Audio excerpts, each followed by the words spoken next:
Hey, what's up guys? My name is Chris. My channel is Everybody Loves Chris. I was gonna say Chris from Everybody Loves Chris, but it's not a company. It's just my little YouTube channel that I like to make stuff in, you know. And today I'm gonna show you the best cinematic settings for the Insta360 Ace Pro 2 so that you can get the best footage out of your camera. So I've been asked a lot in the comments, what are my exact settings that I use for the Insta360 Ace Pro 2 in terms of video. So I decided to make a video about it, walking you guys through all of my settings and why they are the best for cinematic videography footage. I know cinematic is such an overused term and it's a keyword that attracts the people that want this content. So let's get into it. These are my personal settings, by the way.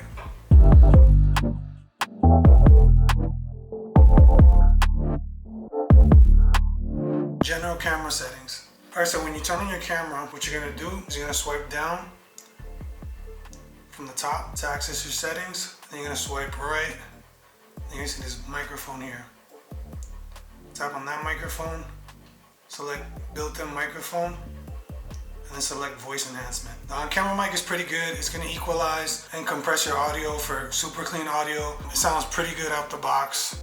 Alright, now image settings. So what you're gonna do, right next to the microphone, you see this gear here? I'm gonna select that gear. I'm gonna go down to image settings, right? First thing is anti-flicker. Now this all depends on where you're at in the world. This is to eliminate the flicker from the lights, depending on the power grid. So if you're in the US, 60 Hertz. When I was in Korea, it was 60 Hertz as well. If you're in like a PAL location, Australia, Europe, you're gonna use 50 Hertz. Or you can just leave it on auto. I'm pretty sure once you set up your camera, it'll select it for you. Next is gonna be video encoding. We're gonna set that to H.265. So H.265 is a newer compression model that offers smaller files at the same high quality bit rate.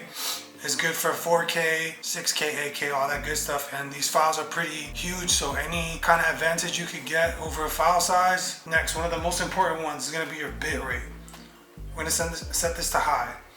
Bitrate is the amount of data used to represent a second of video measure in bits per second. So this captures more data at a better quality. Max bitrate for the Ace Pro 2 is going to be 180 megabits per second. So you definitely want to go with that. That is going to affect your footage the most. Like, you want to record as much data as possible. This is also going to result in huge file sizes. The file sizes from this camera on video with high bitrate, huge, and that comes back to why you want the compression to be at H.265, right?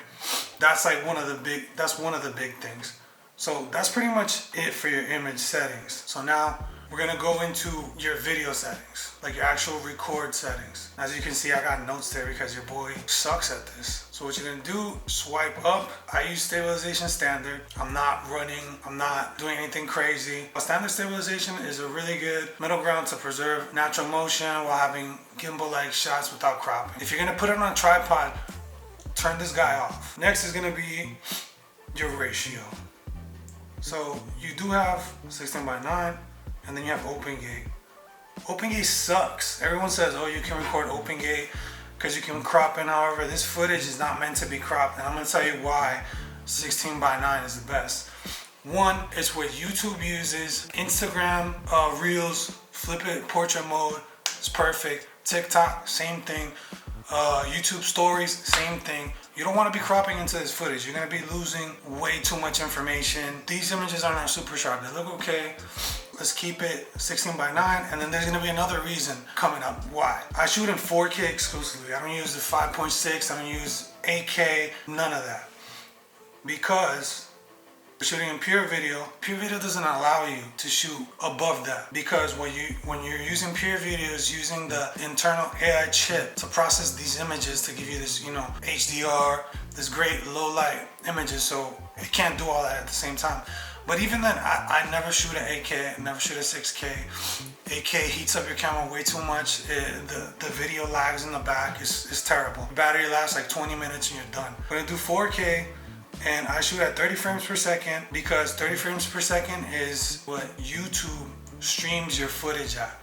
Instagram, TikTok, they all stream your footage at 30 frames per second. And the other thing is we want to eliminate that motion blur. Yes, 24 frames per second is cinematic on a regular camera. This is a Sony right here that I'm filming this with, and it's still in 30 frames per second because I want just a clean image that would translate well to YouTube, Instagram, TikTok, all that good stuff, right? So those are the settings for video. And then people have asked me, hey, so this PureVideo Plus, how do I get PureVideo Plus? There's no option for that. So if you use these same exact settings that I told you, 16:9, 4K, 30 frames per second, you're gonna go down and then you're gonna see this little icon there. PureVideo Plus is on for optimal low light quality. You can only get that if you shoot under 4K 30 frames per second. So that's what we're gonna do. That's what we're gonna use. Field of view, I kind of change it up depending on what I'm shooting. Like I never leave it really on just one. It really all depends. But linear is just gonna be your regular and everything else is gonna be kind of warped. I use the action view a lot, I'm not gonna lie. Mega view is cool. That is shooter's preference. Last but not least, shoot settings. Pretty much everything's gonna be selected for you in PureShot. You can't really adjust the shutter speed, you can't adjust ISO. What you can do is you can adjust your EV. I keep that at 0. But if you absolutely need to underexpose, you can, white balance auto. Yeah, a lot of people's gonna say, oh, that's not cinematic, you're supposed to select your white balance. Not all the time, dude, not all the time. Sometimes you just want to run and gun. But if you do want to know, the two filmmaker white balance temperatures is 5,600 Kelvin for daylight, 3,200 Kelvin for tungsten, blue, right? So when you want the lights to look blue or white. Anti-flicker, I keep it on. That's why we set it up before with the 60 hertz, depending on where you live. Just Google anti-flicker, my country. But if you're US, Korea, Japan, I think, 60 hertz, this is entirely shooter's preference. Whatever film simulation you use, entirely shooter's preference.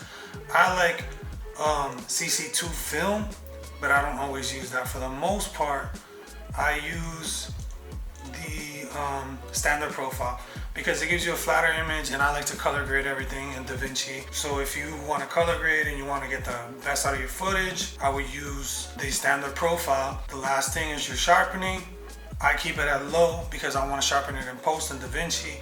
If you don't feel like doing all of that, you can put it on medium. Medium looks great, medium looks cool, but I like to control all of that in post. And that's pretty much it. This in my opinion is the best cinematic videography settings for the Insta360 Ace Pro 2. And if you found this video helpful, remember to like and subscribe. That'll help out the channel a lot, and I can continue creating content for you guys. And leave a comment if you have any other questions. Let me know if you guys will be interested in a color grading video in DaVinci Resolve using the Insta360 Ace Pro 2. I can walk you through that if that's something that you guys are interested in. I appreciate you guys watching and being patient with me. And one last thing, this is new. Check out the Explorer grip for the Ace Pro 2. It's super dope. I really love it. It gives you an extra battery.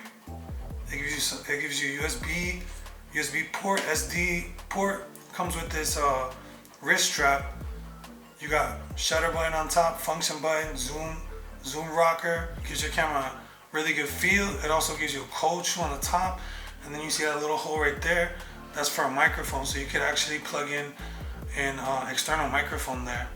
So that's cool. So I recommend that you guys check out the Explorer grip if you haven't already. I like it a lot.